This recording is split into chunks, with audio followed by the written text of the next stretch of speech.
Se tem um jogador na história do futebol que conseguiu a admiração de todas as nações do mundo, de todos os jogadores e torcedores tanto do passado quanto do presente, esse alguém foi o Pelé.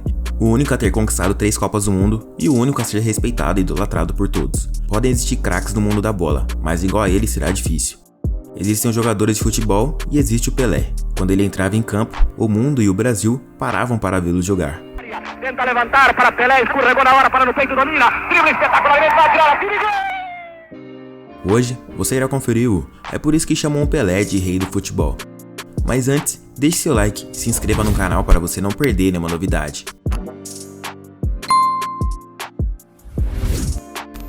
No dia 23 de outubro de 1940, em Três Corações, Minas Gerais, nascia um garoto com o nome de Edson Arantes do Nascimento. Um menino simples, de origem humilde, que não fazia ideia de que anos mais tarde já entraria para a história do futebol e se tornaria campeão do mundo.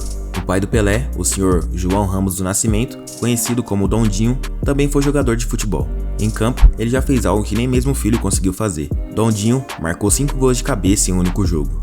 A família de Pelé precisou se mudar para Bauru, no interior de São Paulo. Em sua biografia, Pelé contou que não tinha dinheiro para comprar bola e jogava futebol pelo bairro onde morava com uma meia recheada de jornal.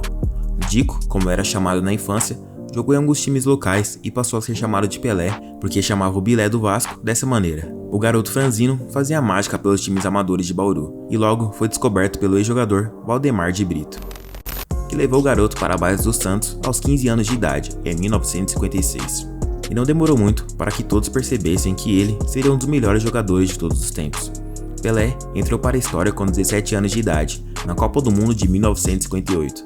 A seleção brasileira não tinha enviado a numeração dos jogadores, e a FIFA escolheu os números aleatoriamente. Quem ficou com a 10 foi o Pelé, que foi a maior revelação daquela Copa. Ele mostrou a magia e a ginga brasileira para o mundo. Pelé marcou seu primeiro gol contra o país de Gales, e se tornou o jogador mais jovem a marcar um gol em Copa do Mundo. Contra a França na semifinal, ele deitou e rolou e impressionou a todos.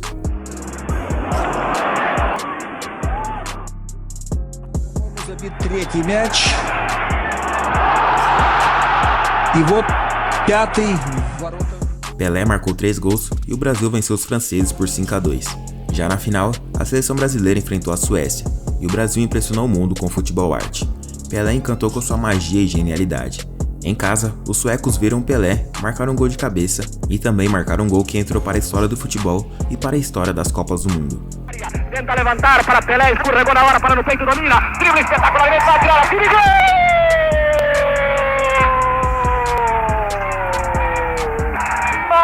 Magistral gol de Pelé, dentro da área, dominou o adversário, puxou a bola, tornou a driblar, mandou para o fundo da cidadela contrária, um gol de Copa do Mundo.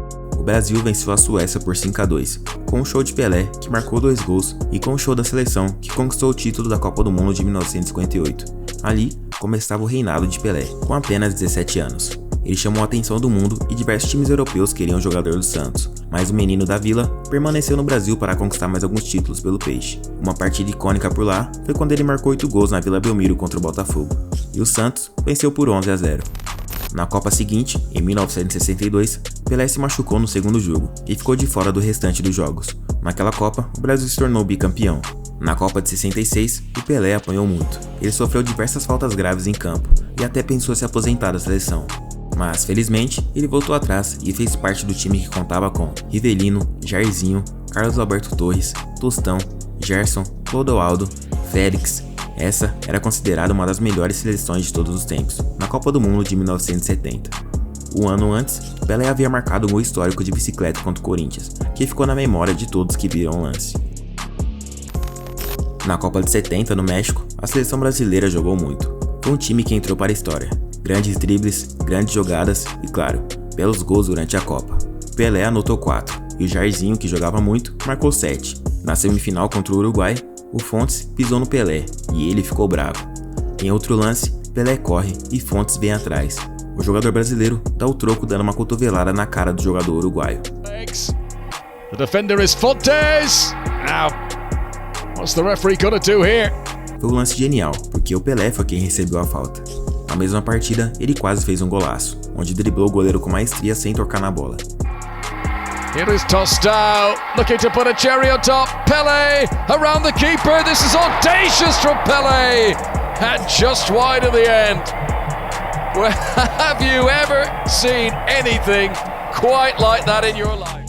O Brasil venceu o Uruguai por 3-1 e foi para a final da Copa contra a Itália, onde o mundo percebeu por que aquela seleção era a melhor de todos os tempos. O que dizer desse elástico do Rivelino? Rivelino, nutmeg Bertini. This is samba football now. Já o Pelé, mesmo sendo jogador driblador e mestre do futebol arte, não era um jogador egoísta. Ele deu diversas assistências durante a Copa, a mais bela e importante de todas para o Carlos Alberto na final, em um dos gols mais bonitos da história das Copas. A seleção recupera a posse de bola, Clodoaldo mostra maestria dentro de campo. Clodoaldo, it's like he's slaloming down a ski slope. Rivelino lança à frente, Jairzinho traz para o meio, encontra o Pelé, que já sabia que Carlos Alberto vinha como um foguete pela lateral direita.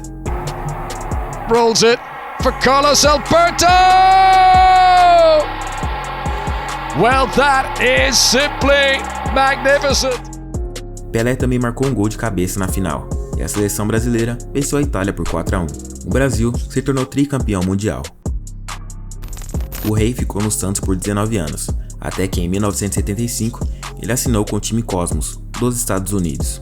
Por lá, ele marcou um golaço de bicicleta. Miami once again reached the heights, somersaulting through the air to score spectacularly with a bicycle kick.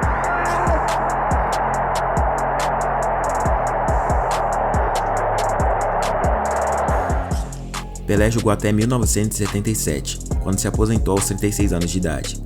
Foram 1.281 gols, 3 Copas do Mundo, 2 Mundiais de Clubes, 2 Libertadores, 5 brasileiros e mais um monte de títulos. Ele foi o jogador que mais venceu Copas do Mundo até hoje. Então, Toninho, atenção! Agora Pelé! Limpo!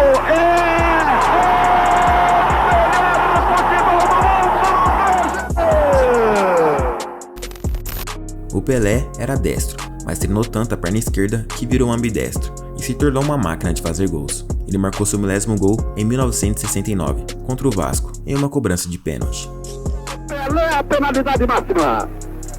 Apita o árbitro, correu, Pelé chutou!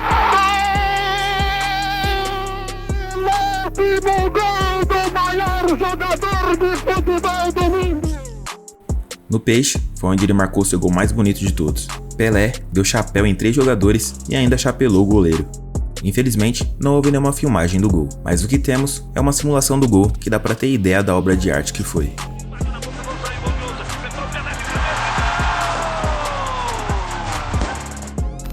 Depois da vida nos gramados, Pelé se tornou uma celebridade e passou a conviver com pessoas importantes na história da humanidade.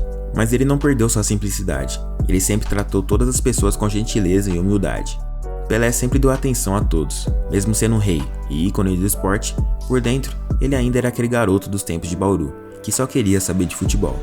Em uma carta que escreveu para si mesmo, no The Players Tribune, Pelé disse: "Qual é o seu momento mágico? Foi quando você nasceu, porque tens uma excelente família, que te ensinou e te tratou bem. E é por isso que, quando você viaja pelo mundo, a porta está sempre aberta para recebê-lo. As pessoas do mundo deram a você o maior amor, e você deve fazer o possível para retribuí-lo." Com Edson Arantes, do Nascimento.